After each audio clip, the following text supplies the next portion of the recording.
حضرت ذوالقرنین رضی اللہ تعالیٰ عنہ، اللہ تعالیٰ نے انہیں زمین میں اقتدار دیا تھا۔ 4 لوگ دنیا میں ایسے ہو چکے ہیں جنہیں اللہ تبارک و تعالیٰ نے پوری دنیا میں اقتدار دیا، ایک وقت میں پوری دنیا کا ایک ہی بادشاہ۔ 2 مسلمان تھے، 2 کافر۔ مسلمانوں میں حضرت سلیمان علیہ السلام اور جناب ذوالقرنین علیہ السلام، اور کافروں میں بخت نصر اور نمرود۔ یہ 2 لوگ ہیں جنہیں اللہ نے پوری دنیا میں اقتدار دیا، اور پھر اس کے بعد آنے والے وقت میں اللہ تعالیٰ امام مہدی کو سارا اقتدار عطا فرمائے گا، پوری دنیا کا۔ حضرت ذوالقرنین کے بارے میں 2 روایات ہیں، ایک تو یہ ہے کہ وہ نبی تھے اور ایک یہ ہے کہ نہیں وہ ولی تھے، لیکن مجھے حضرت مولا علی شیر خدا رضی اللہ تعالیٰ عنہ کا قول ملا ہے جس میں آپ نے فرمایا کہ نہیں وہ نبی نہیں تھے، تو اس لیے میرا نظریہ یہی ہے کہ وہ اللہ کے ایک نیک بندے تھے۔ اللہ نے انہیں پوری زمین میں اقتدار دیا۔ وہ ایک مہم پہ نکلے، ان کا ارادہ بنا کہ میں ذرا دنیا کا چکر لگاؤں، تو انہوں نے سفر شروع کیا کہ میں دیکھوں ذرا سورج غروب کہاں ہوتا ہے۔ تو فرماتے میں پہنچا، بڑا گیا، لیکن میں اس مقام تک پہنچ گیا جہاں سورج غروب ہوتا ہے، تو پھر میں نے دیکھا کہ ایک سیاہ کنواں ہے جس کے اندر جا کے وہ چھپ گیا ہے، لیکن رب کریم کی اس حقیقت تک میں پہنچ سکا نہیں۔ پھر آپ فرماتے ہیں کہ میں آگے نکلا تو مجھے ایک قوم کے بارے میں بتلایا گیا جو بڑی خونخوار قوم تھی، بڑی خونخوار، اس کو یاجوج اور ماجوج کہا جاتا ہے۔ یہ قوم اتنی خونخوار تھی کہ یہ درندوں کو بھی کھا جایا کرتی تھی، اتنے لمبے چوڑے ان کے قد تھے، اتنے زیادہ طاقتور تھے کہ سانپ اور بچھو بھی کھا جاتے تھے۔ یہ نکلا کرتے تھے سبزے کے دنوں میں تو ساری کھیتیاں اجاڑ جاتے تھے، ہر چیز تباہ کر جاتے تھے، حتیٰ کہ انسانوں تک کو کھا جاتے تھے۔ تو حضرت ذوالقرنین جب وہاں پہنچے، اللہ تبارک و تعالیٰ نے انہیں ان مظلوم لوگوں کا مددگار بنایا جن پر یاجوج اور ماجوج کی قوم ظلم کرتی تھی۔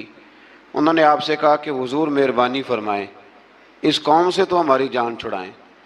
آپ نے فرمایا تم میری مدد کرو۔ انہوں نے کہا حضور کس طرح؟ فرمایا بس جسمانی طور پر میری مدد کرو۔ تو آپ نے پھر وہاں ایک دیوار بنائی، ایک دیوار، لوہا کاٹ کر، سیسا پگھلا کر، پتھر ڈال کر ایک بڑی موٹی تازی دیوار بنائی، اور اتنی اونچی بنائی، اور پھر اس کے چاروں جانب آگ جلائی تاکہ وہ لوہا اس طرح پگھل جائے کہ وہ دیواروں کے ساتھ چپک جائے، تاکہ کوئی آدمی پیر رکھنا چاہے تو پیر رکھ کے اس پہ چڑھ نہ سکے۔ آپ نے وہ دیوار بنائی۔ اب اس قوم کا حال یہ ہوا کہ وہ اس کے اندر قید ہیں، وہ صبح جب اٹھتے ہیں تو اس کو توڑنا شروع کرتے ہیں،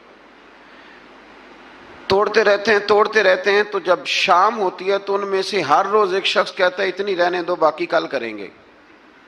لیکن جب وہ سویرے اٹھتے ہیں تو اللہ تعالیٰ اس دیوار کو پھر سے مضبوط فرما دیتا ہے۔ نبی کریم علیہ السلام نے فرمایا قرب قیامت میں ایک وقت آئے گا، قیامت کے قریب جا کے ایک ٹائم ایسا آئے گا کہ اس مخلوق میں سے ہی ایک شخص پکارے گا، اور پکار کے کہے گا کہ اب سو جاؤ انشاءاللہ۔ اللہ ان کی زبان پہ جاری کہے گا اب سو جاؤ، اور سویرے انشاءاللہ یہیں سے شروع کریں گے۔ تو فرمایا وہ چونکہ انشاءاللہ کہیں گے تو پھر اللہ تبارک و تعالی اگلے دن اس دیوار کو وہیں پہ رکھے گا جہاں رات کو انہوں نے اسے چھوڑا تھا۔ اگلے دن وہ توڑیں گے تو دیوار ساری ٹوٹ جائے گی، اور پھر اللہ تبارک و تعالیٰ کا فضل ہوگا تو مسلمان کی طرف وہ بڑھیں گے، وہ قتل و غارت کریں گے، پھر سے وہی درندگی کریں گے، تو پھر حضرت عیسیٰ علیہ السلام ان کے لیے دعا کریں گے۔ تو دعا کا یہ حال ہوگا کہ ان کے وجود پر کچھ ایسی چیزیں برآمد ہوں گی جن کی وجہ سے وہ مر جائیں گے، ختم کر دیے جائیں گے، قیامت کے قریب جا کے وہ دوبارہ آئیں گے۔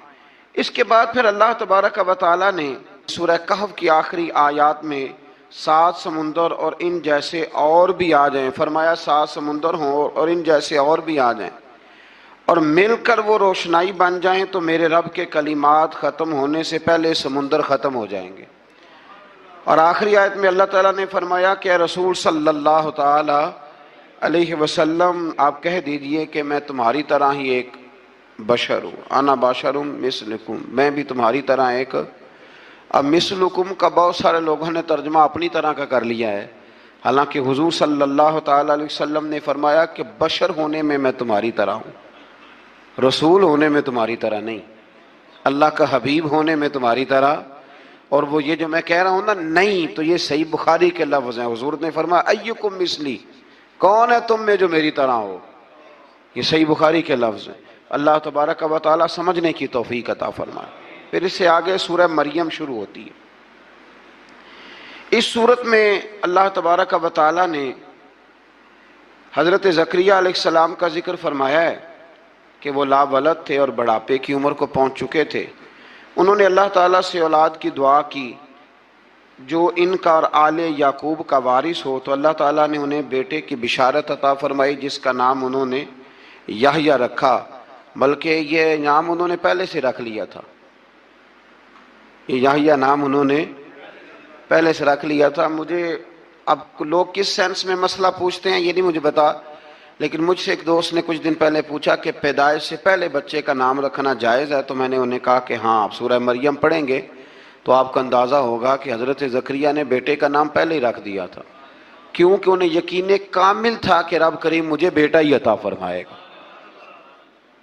تو حضرت یحییٰ علیہ السلام کو اللہ تعالیٰ نے بچپن میں ہی نبوت عطا کی اور کتاب دی۔ ان کے اوصاف یہ بیان کیے کہ وہ پاکیزہ اور متقی تھے، ماں باپ کے ساتھ نیکی کرنے والے تھے اور سرکش نہیں تھے۔ ان پر سلام ہو جب وہ پیدا ہوئے، اور ان پر سلام ہو جب ان کی وفات ہوئی، اور قیامت کے دن جب انہیں اٹھایا جائے گا۔ اس سے معلوم ہوا کہ نبی کریم علیہ السلام پر یا کسی بھی نبی پر سلام بھیجنا اور اس دن پر سلام بھیجنا جس دن اللہ تعالیٰ نے انہیں پیدا فرمایا ہے، یہ قرآن مجید سے ثابت ہے۔ یعنی آپ یہ کہہ سکتے ہیں کہ جس سہانی گھڑی چمکا طیبہ کا چاند، اس دل افروز ساعت پہ، دل افروز ساعت پہ تو یہ عین قرآن مجید ہے کہ جس دن وہ پیدا ہوئے اس دن ان پر سلام۔ اللہ تعالیٰ سمجھنے کی توفیق عطا فرمائے۔ پھر اس سے آگے چل کر حضرت مریم سلام اللہ علیہا کا ذکر ہے کہ ان کے پاس فرشتہ آیا۔ ہم تیسرے پارے میں بھی ان کا ذکر پڑھ آئے، پھر ایک آدھ اور جگہ پہ بھی اشارتاً کنایتاً ان کا تذکر آیا کہ ان کے پاس فرشتہ انسانی شکل میں آیا، اور فرشتے نے آ کے کہا کہ میں آپ کو بیٹے کی بشارت دینے آیا ہوں۔ کہنے لگی میرے پاس کیسے بیٹا آئے گا، مجھے تو کسی مرد نے چھوا ہی نہیں۔ تو فرمایا رب ایسے ہی کرتا ہے جب وہ کسی کام کا ارادہ فرما لیتا ہے۔ تو حضرت مریم کے ہاں اللہ تبارک و تعالیٰ نے حضرت عیسیٰ علیہ السلام کی ولادت فرمائی۔ حضرت عیسیٰ بغیر باپ کے پیدا ہوئے، اور حضرت آدم علیہ السلام غیر ماں باپ کے پیدا ہوئے، تو یہ اللہ کی قدرت کی نشانی ہے۔ اب حضرت عیسیٰ علیہ السلام کی جب ولادت ہوئی تو یہ آپ کا معجزہ اور حضرت مریم کی کرامت سامنے آئی کہ آپ ایک خشک کھجور کے نیچے بیٹھی تو اللہ تعالیٰ نے اسے سرسبز و شاداب کر دیا، اور آپ اس کو ہلاتی تھی تو وہ کھجوریں گرتی تھی۔ بڑی پریشان تھی آپ کے قوم کے سامنے کیا منہ لے کے جاؤں گی، لوگ کیا کہیں گے۔ لوگوں کے لیے الزام لگانا، پروپیگنڈا کرنا بڑا ہی آسان کام ہے۔ دو ہی تو کام دنیا میں آسان ہے، ایک بدگمانی کرنا اور ایک غیبت کرنا، اور اتنا مزیدار کام ہے کہ آپ ساری دیہڑی کرائیں، کوئی بندہ تھکنے کو تیار، معاذ اللہ ثم معاذ اللہ سارا دن۔ اور اگر آپ کہیں کہ اللہ کا ذکر کرو، تسبیح لے لو، صرف 500 دفعہ درود شریف پڑھ لو، تو پھر کیا بنے گا، کام یاد آ جائے گا، بہت سارے لوگوں نکل لیں گے۔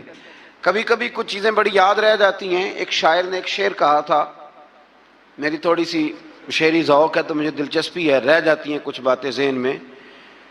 ایک دفعہ ہمارے ایک دوست کے بارے میں کچھ پراپیگنڈا ہونے لگا، تو میں نے انہیں ایک شعر لکھ کے بھیجا، مجھے یاد تھا، میں نے ایک شعر لکھا۔